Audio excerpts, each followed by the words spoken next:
Rebonjour, mes chers amis.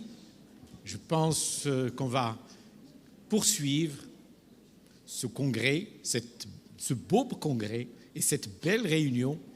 Après la première session magnifique, nous entamons la deuxième session avec aussi des sujets passionnants et variés d'endocrinologie et de diabétologie. Et je donne la parole à mon ami Issaoui pour introduire le premier conférencier. Merci, cher maître. Donc, chers collègues, je suis heureux d'être parmi vous aujourd'hui dans le cadre de la 47e édition du congrès de la SMEDIAN, la Société marocaine d'endocrino-diabétologie et nutrition. Je tiens tout d'abord, avant de présenter notre orateur, à remercier les organisateurs et les bureaux de la SMEDIAN pour la qualité organisationnelle et scientifique de ce congrès. Notre orateur est le professeur Philippe Caron. Le professeur Philippe Caron est l'ancien chef de service d'endocrinologie diabétologie du CHU de Toulouse. Il est aussi l'ancien coordonnateur du DU de thyroïde en France. Il est aussi un expert dans la pathologie thyroïdienne, notamment dans son volet fonctionnel. Le professeur Philippe Caron a étudié beaucoup les dysthyroïdies au cours de la grossesse, et les dysthyroïdies, c'est le sujet âgé. D'ailleurs, c'est le thème de sa présentation aujourd'hui.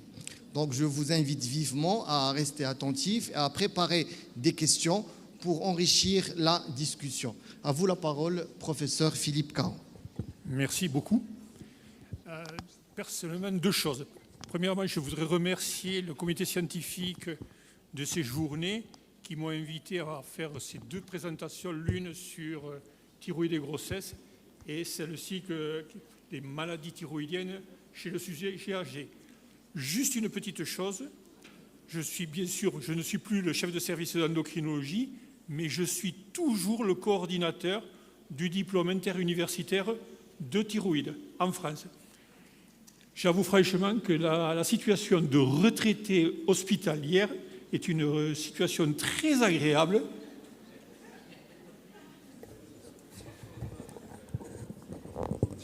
Merci. Est une situation très agréable parce qu'au moins on arrive à faire que ce que l'on veut et avoir des éléments d'orientation sur le plan intellectuel. Et donc, je vais aborder avec vous ce sujet des dysthyroïdies du sujet âgé. Et c'est un topo que j'ai préparé à partir des recommandations de la Société française d'endocrinologie qu'on a écrit il y a quelques années et qu'on avait modéré avec mon ami le professeur Bernard Guachot, qui, pour des raisons tout à fait personnelles, ne peut pas participer à ces journées. Donc, les dysthyroïdies du sujet âgé, c'est très fréquent. Et on va commencer par des notions de généralité pour vous rappeler que le sujet âgé, on définit le sujet âgé au-dessus de 65 ans. J'en suis conscient et je n'ai aucun problème là-dessus. La gériatrie commence au-dessus de 75 ans, donc je suis entre les deux. Voilà. Et la prévalence de la perte d'indépendance fonctionnelle est au-dessus de 85 ans, et donc j'ai un peu le temps pour voir venir. Et lorsqu'on est en présence d'un patient qui nous est adressé pour une possible pathologie thyroïdienne, il faut voir si c'est des signes qui sont rattachés au vieillissement physiologique du patient ou si c'est des conséquences de comorbidité ou si c'est vraiment l'existence de signes d'une dysthyroïdie.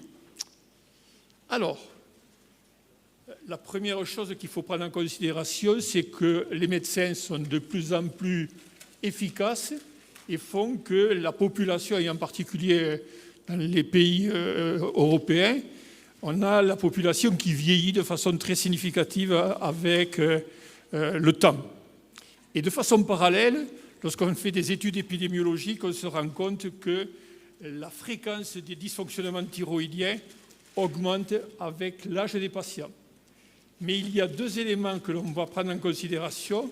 Soit c'est les dysfonctionnements thyroïdiens qu'on pourra appeler cliniques, avec des signes cliniques de dysfonctionnement thyroïdien, soit il y a une grande fréquence des formes, je dirais, subcliniques ou infracliniques, basées essentiellement sur des éléments de biologie ou d'hormonologie.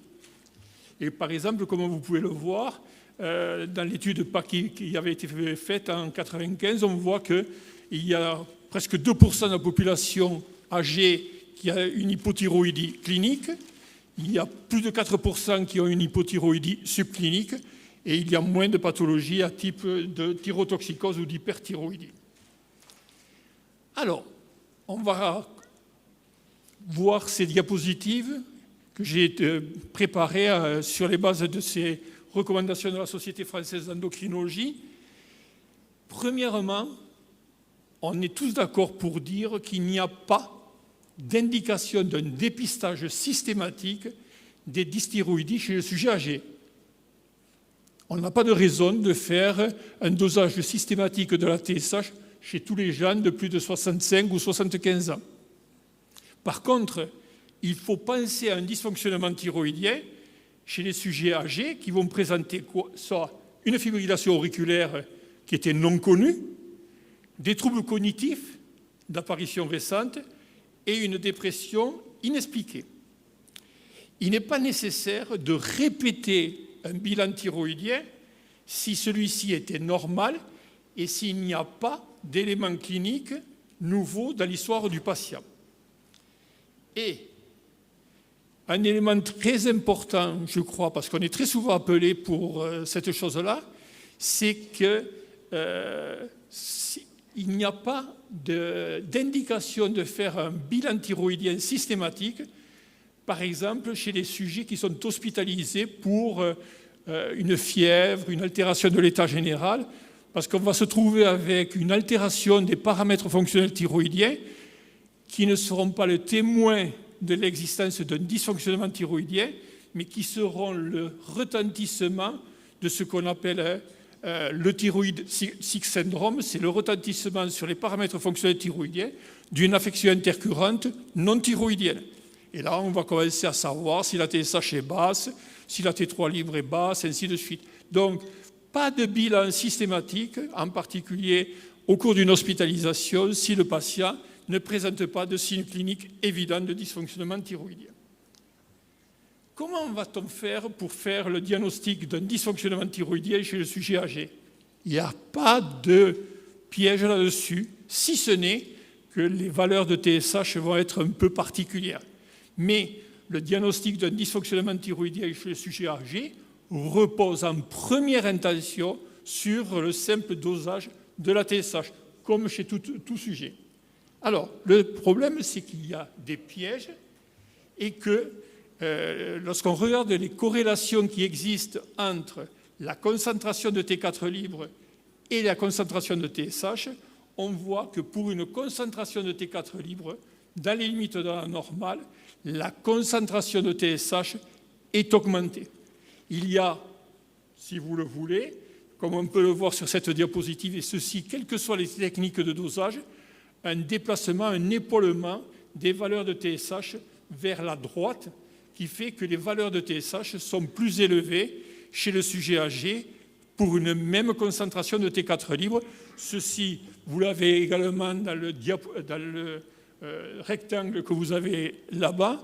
Vous avez, pour les normes de sujets de l'ordre de plus de 70 ans, une limite supérieure à la normale aux alentours de 4,5 ou 4,7.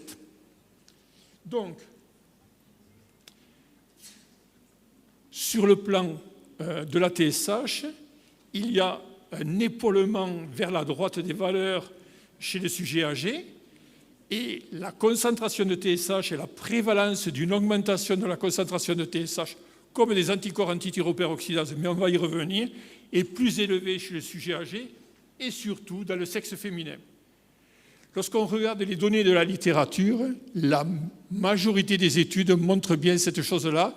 Il y a une augmentation de la concentration de TSH avec l'âge des patients. Certaines études ne les mettent pas en évidence, ça dépend des définitions que l'on peut avoir, mais surtout, ça dépend essentiellement des modalités de recrutement des patients. Si on prend des patients qui ont différentes thérapeutiques, il y a des thérapeutiques qui peuvent faire baisser la concentration de TSH. De telle sorte que, pour faire le diagnostic d'un dysfonctionnement thyroïdien chez un sujet âgé, le diagnostic repose sur le simple dosage de la TSH. Il n'y a pas, en première intention, de raison de pratiquer soit un dosage de T4 libre, soit un dosage de T3 libre, ce dernier, la T3 libre, est essentiellement le reflet de plein de choses, et en particulier de l'impact des nombreuses médications que le sujet âgé peut être amené à poursuivre. Pas de recherche des anticorps antithyroïdiens et pas de recherche systématique, tant qu'on n'a pas fait un diagnostic de dysfonctionnement thyroïdien, d'une anomalie de la morphologie thyroïdienne, parce qu'on va trouver des dystrophies ou des nodules thyroïdiens. Qu'en est-il des valeurs de la normalité de la concentration de TSH? La valeur inférieure de la borne inférieure de la TSH, je dirais, elle est aux alentours de 0,4 milliunités par litre. Et celle-ci, la valeur inférieure, est peu influencée par l'âge des patients. Par contre, comme je vous l'ai montré sur les diapositives précédentes, la valeur haute du range de la normalité est augmentée chez le sujet âgé. Et de façon simpliste, gardez à l'idée suivante, c'est que la limite supérieure de la normale de la TSH pour un sujet que vous êtes amené à voir, c'est son âge divisé par 10. À savoir, si vous avez devant vous un patient qui a 80 ans, vous pouvez considérer que sa TSH peut être normale jusqu'à une valeur de 8 milliunités par litre. La valeur inférieure ne bouge pas avec l'âge, s'il n'y a pas d'imprégnation d'autres médicaments. Par contre, la borne supérieure va augmenter et c'est l'âge divisé par 10. Ceci est un élément très important. Alors, on va maintenant discuter la prise en charge des dysfonctionnements thyroïdiens, soit l'hypo, soit l'hyperthyroïdie en fonction des valeurs de TSH. On va commencer par l'hypothyroïdie. Comme je vous l'ai montré et comme vous le savez, la fréquence de l'hypothyroïdie va augmenter avec l'âge et on sait que c'est d'autant plus important dans le cadre des hypothyroïdies infracliniques ou frustes. Vous pouvez le voir, plus de 10% des sujets de sexe féminin en particulier qui ont plus de 65 ans ont des anomalies de la concentration de TSH. Par contre, les signes cliniques, ceci est un élément très très important et ça va être le fil conducteur de toute notre réflexion pour la prise en charge de l'hypothyroïdie, c'est que les signes cliniques ne sont pas spécifiques et sont moins fréquents que dans la population générale, des sujets de moins de 65 ans. Cette diapositive pour vous montrer la fréquence, la prévalence de l'augmentation de la concentration de TSH en fonction de l'âge des patients et en fonction du sexe. Vous voyez très bien qu'il y a une augmentation de la prévalence de l'augmentation de la concentration de TSH avec l'âge des patients, et ceci d'autant plus important que c'est des sujets de sexe féminin. Qu'en est-il des signes cliniques?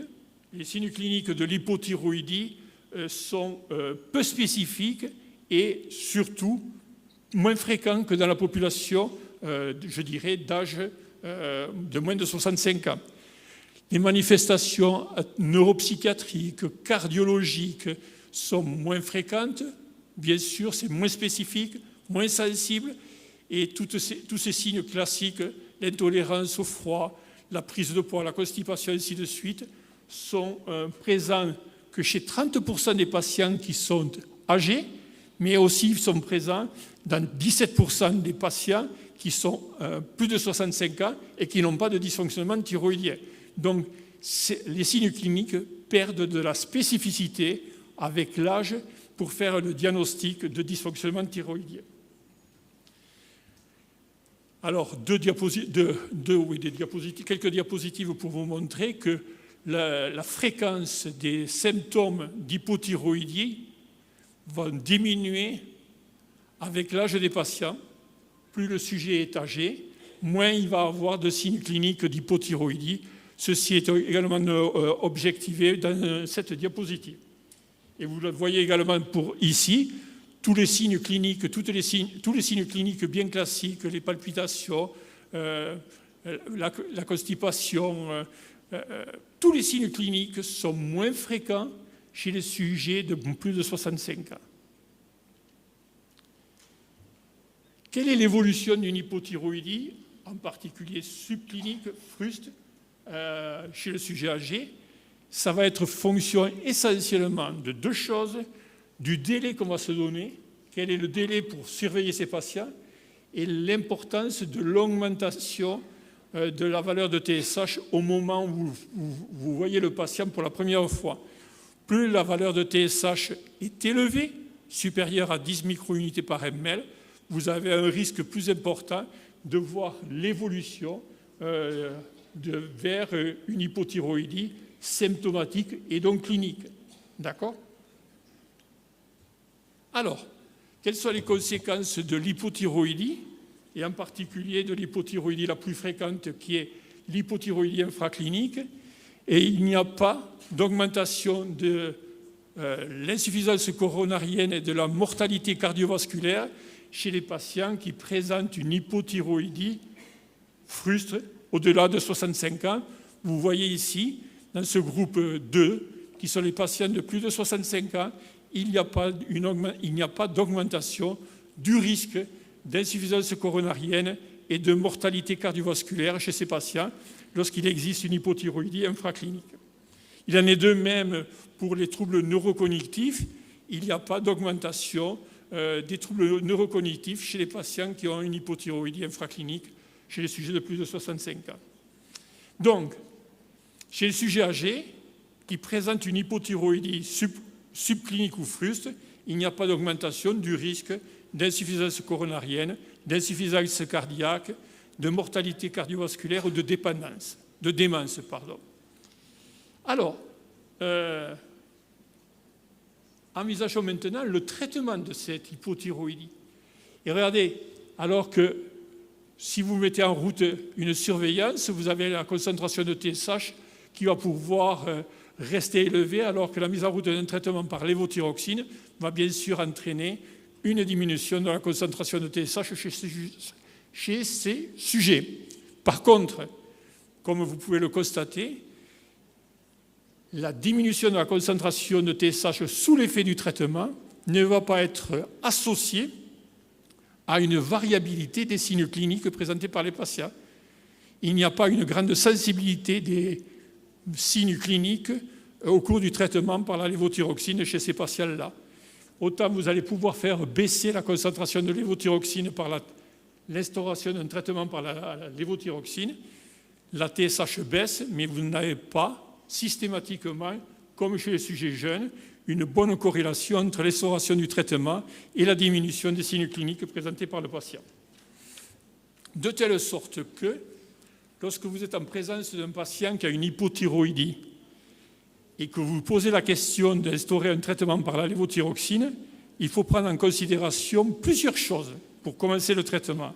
C'est 1, l'âge du patient, 2, les comorbidités, la fragilité, comme on dit, la fragilité des patients, et 3, le niveau de TSH. Il est certain que plus le taux de TSH sera élevé, plus le patient sera fragile, moins on aura tendance à proposer un traitement par la lévothyroxine. Ceci d'autant plus qu'au cours du traitement par la lévothyroxine, il y a un certain nombre de patients qui, bien sûr, vont présenter des signes de surdosage de thyrotoxicose induite par le traitement. Donc, la surveillance est un élément très important chez les patients qui présentent une hypothyroïdie, en particulier infraclinique, au cours du traitement par la lévothyroxine. Et comme vous pouvez le constater, il y a globalement entre 20 à 30% des patients, suivant les études, qui vont présenter des signes de thyrotoxicose au cours du traitement par la lévothyroxine. Et à l'inverse, il y a aussi un certain pourcentage de patients qui vont continuer à présenter des signes cliniques ou des signes biologiques d'hypothyroïdie. Et il n'y aura que 45 à 55 ou 60% des patients qui auront une TSH dans les limites de la normale. Alors, sur le plan pratique, pour une hypothyroïdie du sujet âgé, les recommandations que nous avons mises en place au sein de la Société française d'endocrinologie sont résumées dans ces quelques diapositives. Toute TSH élevée doit être contrôlée. On ne va pas instaurer un traitement par la lévothyroxine sur une seule TSH. On voit un patient, on évoque la possibilité d'un dysfonctionnement thyroïdien, on contrôle la valeur de la TSH si elle est élevée. Soit très rapidement s'il y a des signes cliniques, plus lentement aux alentours de 3 mois après. Et le traitement ne sera instauré que si les 2 prélèvements qui ont été réalisés avec le contrôle de la TSH ont mis en évidence une augmentation de la concentration de TSH. Le traitement se justifie si la TSH est supérieure à 20 microunités par ml en particulier. Entre 10 et 20 microunités par ml, on va réfléchir en fonction du souhait du patient, des signes cliniques et de la pente évolutive de la TSH. Si vous voyez un patient avec une TSH à 6 ou 7 et qui 3 mois après est à 12, vous aurez plus d'arguments pour le traiter. Si vous avez une TSH qui est stable aux alentours de 6 ou 7, eh bien vous direz qu'il n'y a pas d'urgence. Et chez les patients qui ont une TSH inférieure à 10 microunités par ml, il n'y a pas d'urgence et les études n'ont pas mis en évidence de bénéfices pour la majorité des patients qui ont été traités. Alors, je ne sais pas ce que vous faites, mais sur le plan hormonothérapie thyroïdienne, la mise en évidence d'une hypothyroïdie chez le sujet âgé impose la mise en route d'un traitement par la lévothyroxine seule.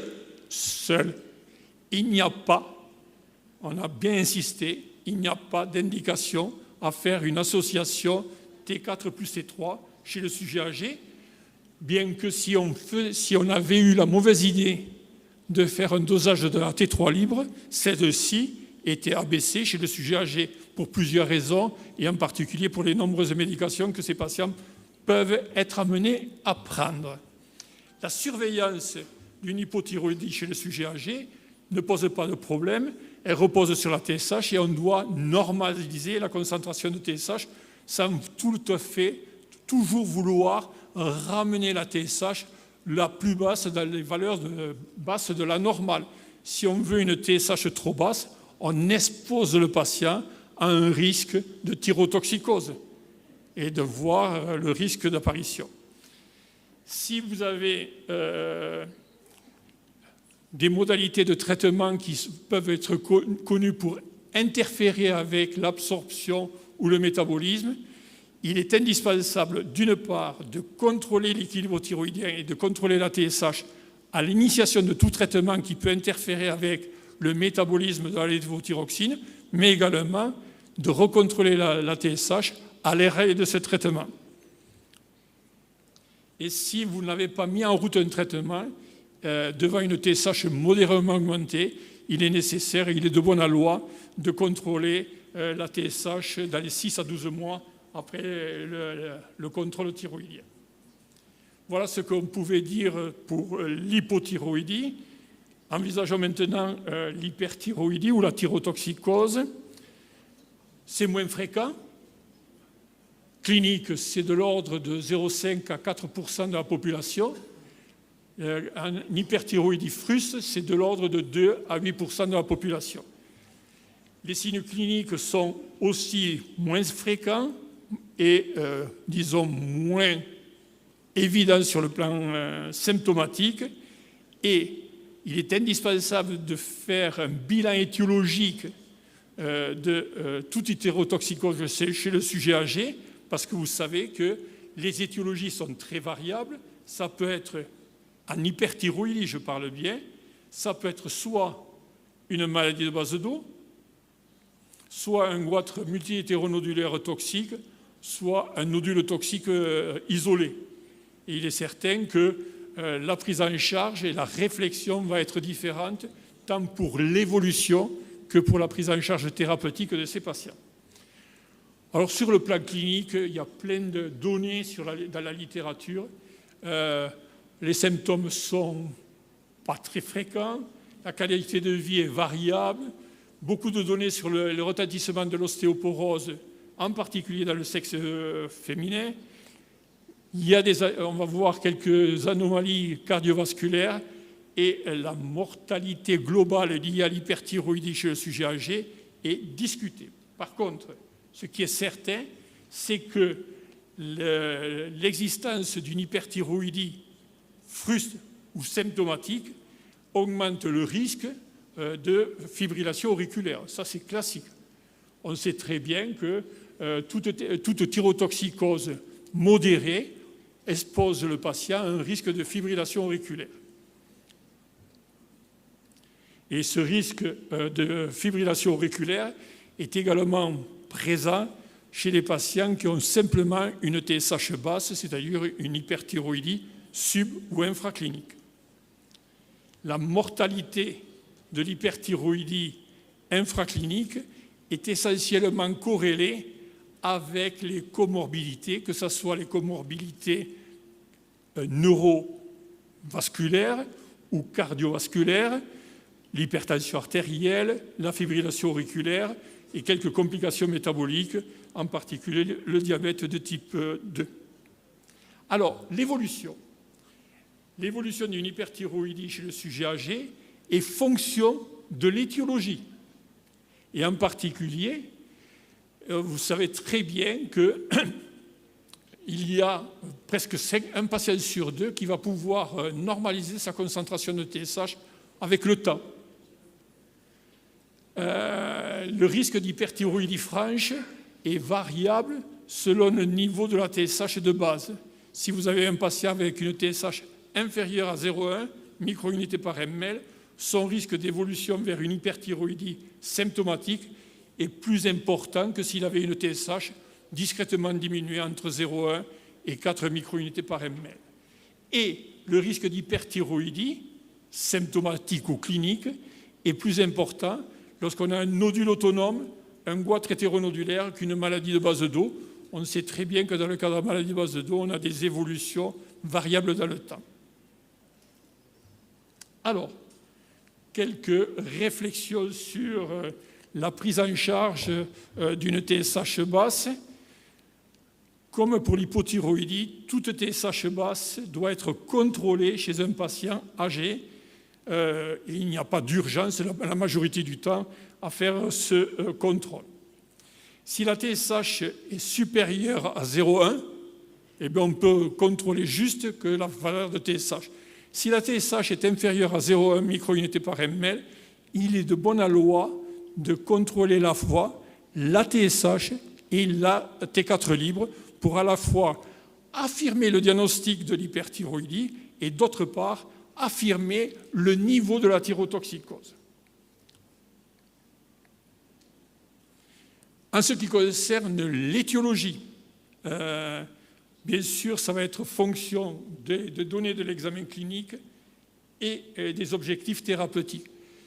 Je suis de plus en plus... Alors, ce n'est pas ici, mais même en France et même dans ma ville de Toulouse, je suis surpris par le développement des explorations paracliniques sur le plan étiologique de l'écho, la scintigraphie thyroïdienne devant une thyrotoxicose. la base de tout ça, c'est quand même un bon examen clinique.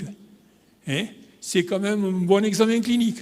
Je ne sais pas interpréter, enfin je ne veux pas interpréter un bilan paraclinique, étiologique d'une hyperthyroïdie si je n'ai pas palpé le cou du patient. On ne peut faire que des approximations. Donc, un élément important, malgré la qualité des échographistes, malgré la qualité des scintigraphistes, gardons à l'esprit l'importance de l'examen clinique. C'est un élément qui me paraît être indispensable. Ah bon ? Je vous raconterai une histoire un jour. Les anticorps, tout ça, c'est pareil. Les anticorps antirécepteurs d'ATSH, dans le cadre d'une maladie de base de dos, ça ne doit devenir qu'en deuxième ou troisième intention. L'échographie thyroïdienne, c'est un bon examen, mais je crois quand même que le meilleur examen dans le cadre du diagnostic étiologique d'une hyperthyroïdie chez le sujet âgé doit être la scintigraphie thyroïdienne, qui va pouvoir mettre en évidence des formations autonomes, nodulaires, et qui peuvent guider notre prise en charge thérapeutique. Et dans tous les cas, le bilan étiologique ne doit pas différer la mise en route d'un traitement. Ça, c'est, faut pas dire, il a une thyrotoxicose symptomatique avec une T4 libre 2, 3 ou 4 fois limite supérieure à la normale. J'attends l'écho ou la scinti pour mettre en route le traitement. Non, je traite et je vérifierai par la suite. Alors, si vous avez une hyperthyroïdie, une vraie hyperthyroïdie chez un patient qui a une fibrillation auriculaire, une cardiomyopathie ischémique, un syndrome coronarien, il faut traiter ces patients sans attendre. Et je dirais que s'il n'y a pas de contre-indication générale, le meilleur traitement de ces patients, c'est quand même la chirurgie.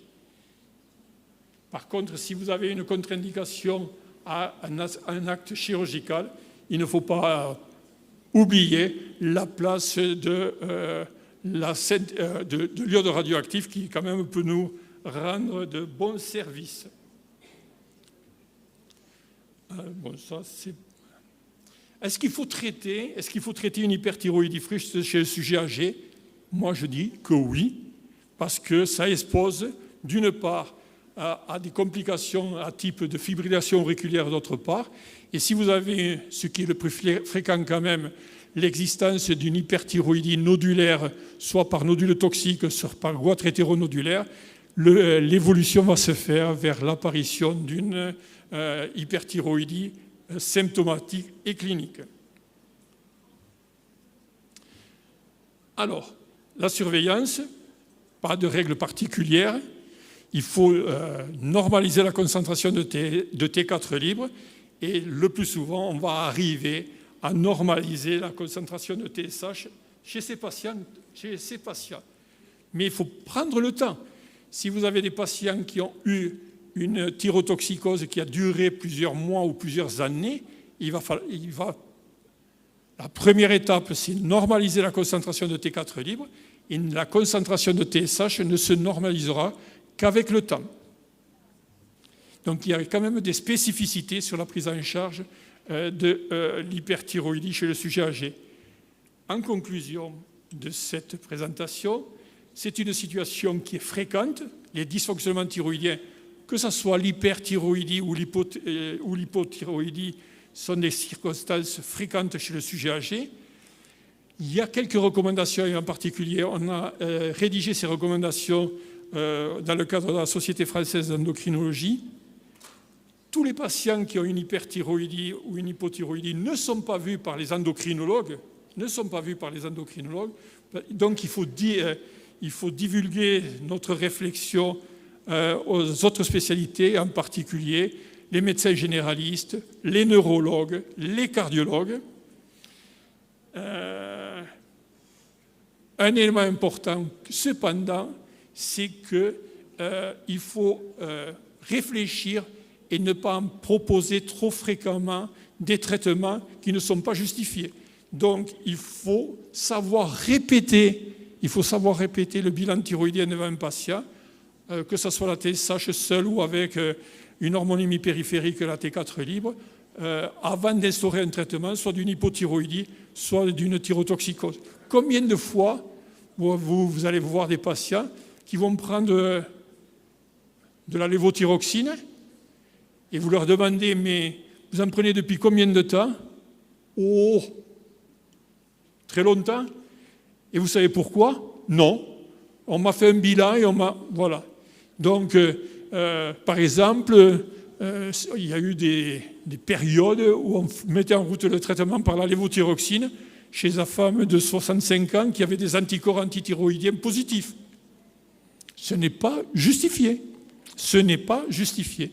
Donc, il y a, à mon avis, encore de nombreuses circonstances qui nous doivent nous pousser à réfléchir et à bien rationaliser la prise en charge des dysfonctionnements thyroïdiens chez le sujet âgé, tant à l'étape du diagnostic qu'à l'étape du traitement. Et je vous remercie de votre attention. Et je suis prêt à répondre à quelques questions. Merci beaucoup, professeur Caron, pour cette conférence magnifique qui rappelle l'importance de la clinique. Et c'est professeur Caron qui le dit. Donc, beaucoup d'examens complémentaires sont demandés de façon excessive. Et beaucoup d'examens complémentaires coûtent cher pour le patient, mais aussi coûtent cher pour les assurances maladie. Donc, merci beaucoup pour cette revue des problèmes de dysthyroïdie chez le sujet âgé, qui sont fréquentes, pas fréquentes, mais qui, quand il y a des signes cliniques, il faut faire très important. Merci beaucoup pour avoir insisté. On ne cherche pas le dépistage quand il n'y a pas de signes cliniques. Les endocrinos, en général, reçoivent des patients qui ont des petits TSH augmentés. Donc, mais là aussi, c'est magnifique d'insister sur l'importance du dosage de TSH et du minimum d'exploration, y compris échographique. Alors, en attendant, s'il y a des questions dans la salle, professeur Shraibi, s'il vous plaît. Merci beaucoup, prof. Shraibi. Merci. Professeur Maïmouna. Merci beaucoup. Merci, professeur Caron. C'était d'une clarté, c'était limpide. Juste une petite question concernant la détermination de l'âge, du seuil supérieur de référence en utilisant la valeur de la décennie divisée par 10, c'est bien ce que vous avez dit. À partir de quel âge peut-on le faire? Mettons qu'on ait un sujet de 65 ans. Peut-on dire 6,5, 50 oui. ans? Ouais. 50 ans? Ah non. Ah ben voilà. Ah non. C'était ça ma question. Non. On va rester... Donc 65 ans serait la limite. Ouais, on va rester sur la définition que j'ai donnée dans la première diapositive du sujet âgé, je dirais au-dessus de 65 ans. Seulement, voilà. Merci beaucoup. On ne va pas donner ça à 50 ans, on ne va pas dire qu'à 50 ans, on doit avoir une TSH inférieure à 5. Non. Professeur Shraibi. Merci, professeur Caron, pour ce bel exposé. Je me rappelle que je vous avais présenté il y a quelques années dans le cadre de lancement de la somatuline. Ça fait donc vous n'êtes pas thyroïdologue seulement, mais aussi vous intéressez à d'autres pathologies endocriniennes. Et merci. Alors, comme vous l'avez précisé dans votre conclusion, la dysthyroïdie sur le sujet âgé est fréquente. Là? Elle est fréquente. Oui. D'accord. Point. Et en termes de chiffres, vous avez bien dit que plus de 20% des femmes présentent une TSH âgée, bien sûr, présentent une TSH élevée. Et plus de 12%, après 12%, une TSH un petit peu basse avec l'hyperthyroïdie. Donc ça fait 33%. Ça fait le tiers des sujets âgés. Évidemment, parmi ce tiers, il y a le tiers aussi de ce tiers qui a une dysthyroïdie patente. Et les 2 tiers latentes. Alors j'étais étonné de voir parmi les premières recommandations de la SFE qu'il n'est pas indiqué de dépistage systématique.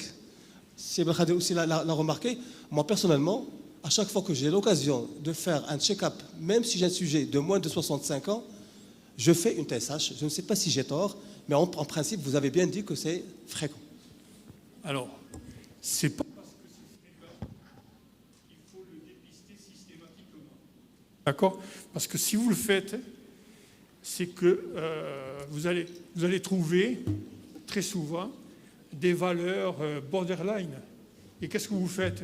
Vous mettez en route une surveillance. Moi, je ne crois pas.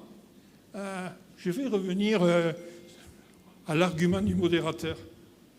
S'il y a la clinique, je fais la TSH. S'il n'y a pas de clinique, eh bien, je ne fais pas de TSH. Voilà. Mais par contre, si je vois un patient ou une patiente, un patient avec une fibrillation auriculaire qui n'était pas hypertendu, qui n'avait pas de raison cardiovasculaire pour faire une fibrillation auriculaire, je vais faire un bilan thyroïdien. Si je vois une patiente de 65 ans qui va bien par ailleurs, qui n'est pas obèse et qui a réalisé un bilan systématique avec une hypercholestérolémie, eh bien, je me permettrai dans ce contexte-là, parce qu'il y a une orientation même biochimique, avec une hypercholestérolémie, de lui faire une TSH. Mais faire le dépistage systématique, non, je ne le ferai pas. Alors, en attendant une autre question, je voudrais souligner un point important. Je pense qu'il faut tenir compte du contexte marocain. Et dans le contexte marocain, on a beaucoup. Aujourd'hui, les médecins généralistes font le dosage, examinent. Il y a même beaucoup de généralistes qui font des coups de sonde et qui trouvent des nodules. Et que, naturellement, l'endocrinologue reçoit une bonne partie de ces patients. Alors, moi, je voudrais que vous nous fassiez voir le problème entre ceux qui n'ont pas grand-chose et qui en font une obsession et ceux qui ont une vraie dysthyroïdie et qui oublient de prendre leur traitement. « Oh, je me sens bien, j'arrête », alors qu'il est important chez lui de prendre le traitement, que ça soit hyper ou hypothyroïde. Première question. Deuxième... Attendez. Allez-y. À un certain âge, une question, une réponse. Moi, je crois qu'il n'y a pas qu'au Maroc qu'on voit ça. En France, c'est pareil. Mais je crois que je vais enfoncer une porte ouverte. Je crois que la base de tout ça, c'est l'examen clinique. C'est vraiment l'examen clinique. À la recherche des signes de dysfonctionnement thyroïdien, les plaintes des patients, la palpation du cou, ce sont des éléments importants pour orienter soit le dosage d'une anomalie du bilan fonctionnel thyroïdien et pas systématiquement faire les anticorps, ainsi de suite. Ou si la palpation du cou est normale, mais moi je ne fais pas d'écho et je ne fais pas de scintille. Voilà. Deuxième remarque concernant les médicaments. Vous savez que les patients âgés ont déjà beaucoup de médicaments. Et est-ce qu'il y a des précautions à prendre vis-à-vis de certains médicaments, donc par exemple l'amiodarone, ou est-ce qu'il y a d'autres médicaments? Si vous voulez me faire dire quel est l'impact des médicaments sur l'axe thyréotrope, c'est insupportable. D'une part, sur l'axe hypothalamo-hypophyso-thyroïdien, d'une part, ça c'est pour les dysfonctionnements thyroïdiens, mais si vous voulez aussi, chez les patients qui sont traités par exemple par la lévothyroxine, avec l'impact sur le métabolisme et en particulier sur cet organe qui est une deuxième thyroïde qui est l'intestin. Il y a plein de médicaments qui peuvent interférer avec l'absorption de la lévothyroxine. Tout médicament instauré et qui peut interférer avec l'axe thyroïdien doit justifier un contrôle de la fonction thyroïdienne de la TSH chez un sujet traité. Mais si on arrête le traitement, on doit vérifier aussi qu'on ne fait pas basculer le patient, par exemple, dans une thyrotoxicose. Ouais. Professeur Gherbi. Au milieu, s'il vous plaît.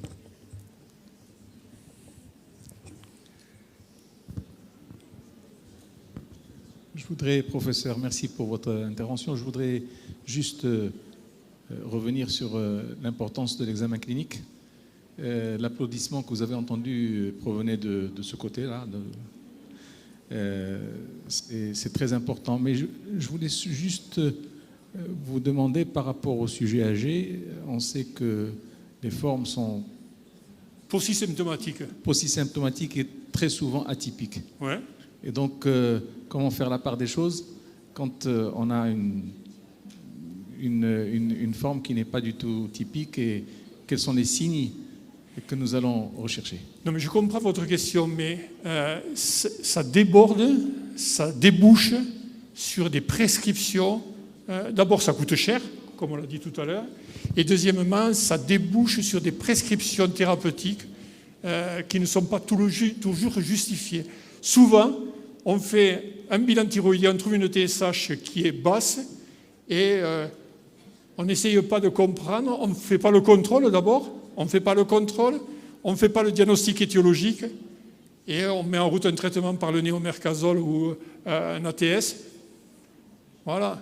Et je dirais, et dans l'autre sens, dans le cadre de l'hypothyroïdie, c'est pire encore. Le nombre de sujets qui prennent des hormones thyroïdiennes aux alentours de 65-70 ans, parce qu'ils ne connaissent pas l'idée de l'âge divisé par 10. On a un patient de 75 ans qui a une TSH à 5,5. Elle est un peu fatiguée, elle est un peu déprimée. Bon, ça va être la thyroïde. Allez, je vais lui mettre 50 microgrammes de lévothyroxine. Voilà. Le nombre de patients qui prennent des posologies, je dirais, homéopathiques d'hormones thyroïdiennes, 25 à 50 microgrammes de lévothyroxine, c'est ça. D'accord? Voilà. Allez-y. Une dernière question, s'il vous plaît. Merci, professeur Caron. J'avais une question par rapport au traitement par la T3. Par la T3. Ah, mais c'est simple. Il n'y a pas.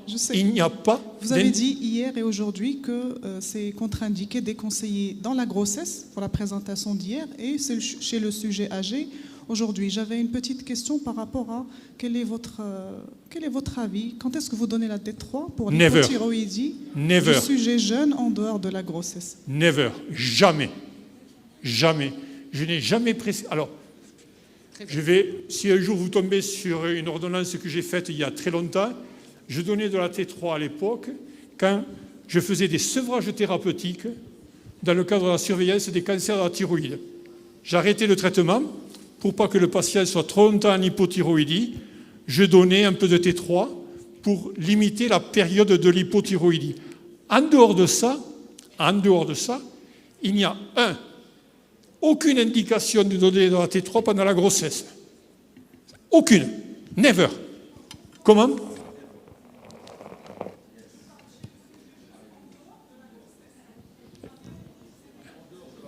En dehors de la grossesse. Mais il n'y a pas d'indication.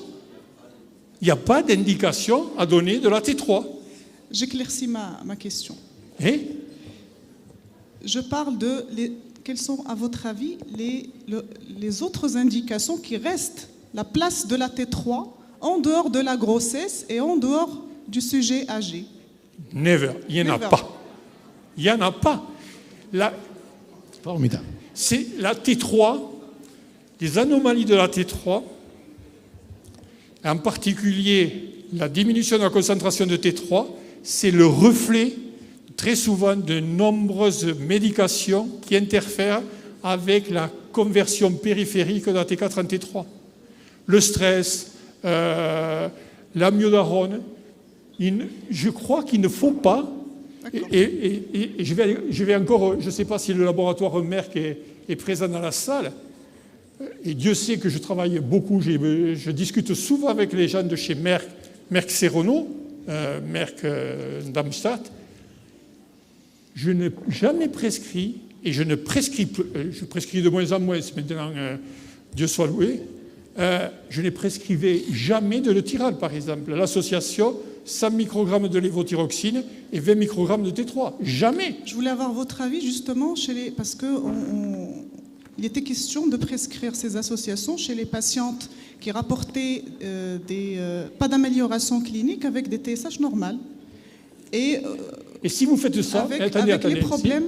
Je ne sais pas ce que va dire ce soir la personne qui va traiter l'hypothyroïdie cet après-midi, je ne sais pas, peut-être. Mais le nombre de patients qui il y a une hypothyroïdie, une vraie hypothyroïdie. Vous leur donnez 100 microgrammes de lévothyroxine. Et malgré les 100 microgrammes de lévothyroxine, ils ne sont pas satisfaits. Mais ils ne seront pas... On est bien anti-thyrotoxicose, on est bien anti-thyrotoxicose. Mais on prend des risques sur le plan cardiaque c'est ça. et osseux, Oui. surtout chez la femme. Donc non, il n'y a pas, Merci. à mon avis, d'indication d'un traitement par une association thérapeutique comportant de la T3. Merci, merci, merci. Merci beaucoup, professeur Caron, pour cette belle conférence et pour votre expertise en matière de thyroïde.